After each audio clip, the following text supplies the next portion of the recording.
Di sana kami mengikuti pelatihan itu khusus untuk sekarang itu untuk mapel bahasa Inggris, matematika dan IPAS itu sudah bisa mengikuti pelatihan di BMTI. Selama ini kan tidak pernah ya.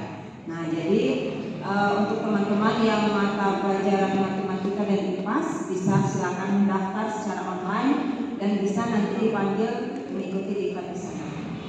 Nah, untuk hasil pelatihan yang sudah saya sampaikan karena saya mengikuti pelatihan khusus bahasa Inggris, di sana kami diberikan materi-materi yang harus khusus untuk bahasa Inggris, khusus untuk siswa SMK. Jadi materi apa yang spesifik yang harus kami berikan kepada siswa-siswa SMK. Ya, jadi seperti materi SP, presentation, kemudian TOEIC ya. TOEIC itu juga sebenarnya harus sudah diajarkan kepada siswa dari kelas 11. Nah, untuk secara umumnya itu untuk materi pelajaran normada ya seperti bahasa Inggris dan pelajaran yang lainnya itu seharusnya kalau memang disarankan dan diharuskan juga bukan disarankan di pihak BMTI itu harus berorientasi pada jurusan. Jadi misalnya kalau saya mengajarnya jadi jurusan listrik, saya harus berorientasi ke listrik apa saja yang dibutuhkan di bahasa Inggris di listrik itu. Karena tentu kebutuhan bahasa Inggris di listrik tentu beda dengan di bangunan. Ya, jadi kita tidak bisa menyamakan antara bahasa Inggris di seluruh jurusan, tetapi harus lebih spesifik, harus berorientasi, harus berkolaborasi dengan jurusan. Ya, sangat berbeda tentu ya jurusan bahasa Inggris di listrik dengan bahasa Inggris di bangunan. Jadi harus lebih spesifik lagi. Itu yang secara umumnya. Sedangkan sekolah kita sudah memulai sistem blok dan juga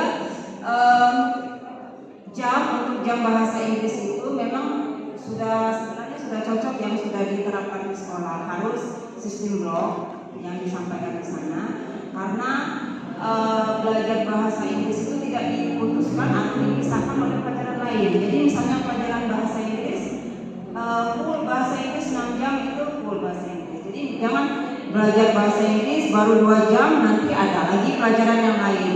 Jadi harus dikonsentrasikan ke khusus pembelajaran bahasa Inggris selama misalnya 6 jam. Dan kejuruan juga seperti itu. Memang kejuruan juga seperti itu, harus full belajar fokus ke kejuruan. Saya kira itu aja Pak. Dan untuk yang lebih jelasnya nanti mungkin akan saya sampaikan di NJMP karena ini khusus bahasa Inggris, di mana kami di sana mempelajari bagaimana pengembangan CP dari TP kemudian menjadi ATP. Jadi itu khusus untuk bahasa Inggrisnya. Kemudian lagi untuk pengembangan materi-materinya juga kita memang ada CP, tetapi misalnya di bahasa Inggris kan ada teks naratif, teks deskriptif, teks prosedur.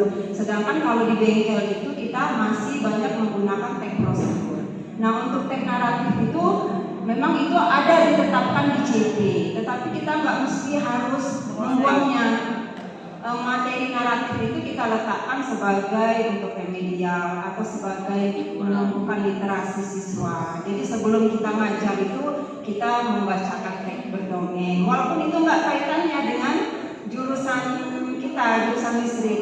Kan materi dongeng-dongeng itu nggak ada jurusan dengan listrik, tetapi kita gunakan untuk sebagai menumbuhkan minat literasi siswa. Kita bacakan dongeng sebelum belajar. Jadi kan habis juga nanti waktu 6 jam gitu kan. Nggak mesti ujuk-ujuk langsung masuk, langsung ajar, ngasih materi. Udah bingung kita mau apa. Kebanyakan jam. Tapi kita dongengkan dulu. Kita suruh siswa membaca. Nah itu materi yang di CP.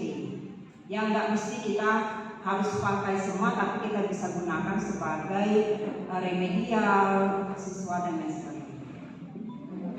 saya kira itu aja Pak. Oke, baik, terima kasih atas kesempatannya. Wassalamualaikum warahmatullahi wabarakatuh. Waalaikumsalam.